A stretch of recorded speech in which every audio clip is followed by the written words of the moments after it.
Hi, this is Peter Schiff. It is Tuesday, April 14th, 2009.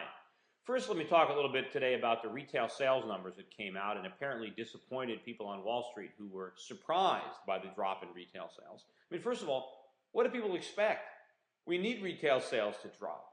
I mean, one of the reasons the economy is in such trouble is because of all the retail sales that took place in the past that never should have taken place because the stuff was paid for with borrowed money. People bought things that they shouldn't have bought. And so now part of the solution to our problems is that we spend less money, that we buy fewer things in retail stores. So retail sales have to drop. That's part of the solution. That shouldn't be resisted. The government shouldn't be trying to stimulate additional retail sales. You know, what people say is, well, we need all this spending because spending is 70% of our economy. That's nonsense. It's not. It's 70% of GDP. That's part of the problem. But GDP is not the economy, right? Spending is not economic activity. It's the reward for economic activity. I mean, think about it this way. Let's assume you earn $50,000 a year, and then you spend $50,000 a year on goods and services. The way the government tracks GDP, your personal GDP is $100,000. The $50,000 you earn, and then the $50,000 you spend. But that's all nonsense. It's the same money. You know, if you lost your job, your GDP wouldn't just go down by 50%. It'd go down by 100%. Because if you're not earning the money, then you can't spend the money. So it's double counting, and we do that. And when we're really keeping track of our economy, it's not about how much we spend, but how much we make, how much we produce. That's economic activity. So we can't try to think that we have to maintain a consumer spending because that's what drives the economy. That's nonsense. That's the reward for production. And the fact that so much of our GDP is now comprised of spending, that's the problem. The solution is that we spend less. We can't try to prevent that. Now, along those lines, I listened to President Obama's speech today. And basically, if you listen to the president speak, much of what he says is true. In fact, in many cases, he sounds like he's reading right out of Crash Proof. He says that our economy was built on a phony foundation, that the foundation we need to rebuild it on a more solid foundation. That's exactly what I've been saying. He says that we need to move from an economy where we borrow and spend to one where we save and invest. He says we need to go away from consumption to production, that we need to import less and export more. Well, that's exactly what I've been saying. All that is right. But the president's method from getting from where we need to be, or from where we are to where we need to be, is flawed. Everything he's doing is preventing.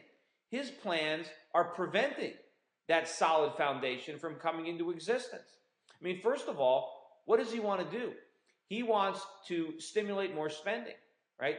He said that all economists agree, and of course they don't, that government can't cut spending in a recession, that the last thing that the government should do is cut spending. Well, first of all, who are these economists that agree? These are all the economists that said everything was great a couple of years ago. These are the economists that didn't predict this crisis.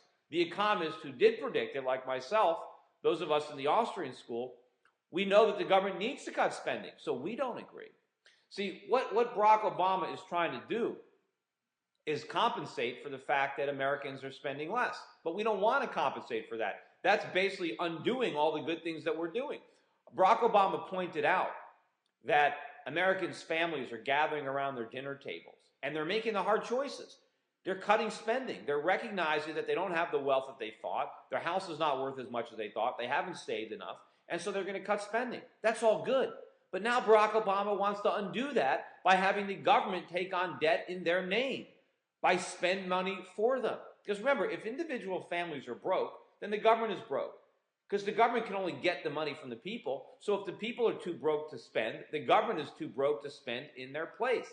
And what good is it if individual families are trying to get out of debt, but then the government is piling on debt for them, obligating them to repay this debt out of their income with future taxes? They're undoing everything that we're doing. And of course, when Barack Obama described the problem, and he did a pretty good job in some respects, but what he didn't mention was where it started. President Obama said the problem started in the housing sector. No, it didn't. It started with the Federal Reserve. It's the Federal Reserve that slashed interest rates to 1% that got the housing bubble inflating. They blew all the air into it. So to say that the problem got started with housing is wrong, because he's trying to absolve the government from its real responsibility in what happened. And of course, also when Barack Obama talks about the fact that we have to rebuild a solid foundation, we do. But what is he doing? He wants to rebuild the foundation that he believes is right. He doesn't want the free market to erect that foundation. He wants to do it himself. And of course, it's not going to work. What does Barack Obama want? He thinks that what we need is the government to spend more money on education, the government to spend more money on health care. Well, you know what? We're already spending too much money in these areas. We need to free up those resources to be used more productively. We don't need to spend more on health care. That's not the solution. One of the reasons that health care, in fact, the primary reason that health care is so expensive is because the government is involved so much. And of course, education. You know, the president gave his speech in front of a bunch of university kids, and he talked about the need for government-funded education. Well, the reason these kids are having to borrow so much money and they're graduating with mortgages and no houses is because the government has put so much credit into the educational bureaucracy that tuition is sky high. What we need is the government to get out of education and to get out of health care so these costs can come down, so that we can have more resources to be used productively, so we can actually resurrect the very foundation that Barack Obama knows that we need, but whose very policies are preventing it from coming to existence. Right? All he's doing is trying to encourage more spending and more consumption as he's criticizing it. And he's preventing the necessary free market reforms from taking place.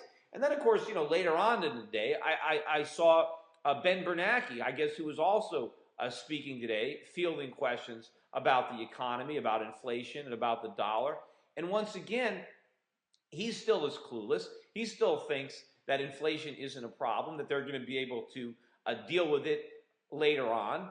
Of course they can't. If they can't deal with it now, how are they going to deal with it a year or two from now when it's going to be an even bigger problem and it's going to be even more painful to resolve, because we're going to be even more deeply in debt. And if the only weapon they have to fight the inflation is higher interest rates, think of how much more painful it's going to be when we're more deeply in debt.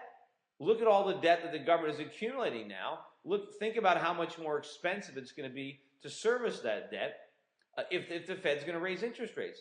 This is all nonsense. We're getting nonsense from the Fed. We're getting nonsense from the president, but it's all very dangerous. And the powers that be are in the process of creating something, again, far worse than the Great Depression. Unfortunately, the tools that the government has at its disposal now are far more damaging than what we had back then. I think the general ignorance of basic economics is greater today than it was in the 1930s, and we don't have the discipline. We don't have as much respect for the Constitution, even though we didn't have too much respect during the New Deal. And we don't have the discipline of a gold standard. Even though we tried to get around it somewhat in the 1930s, there's no obstacle at all today. Anyway, that's it. Thanks for watching. I'll be back again either tomorrow or Thursday.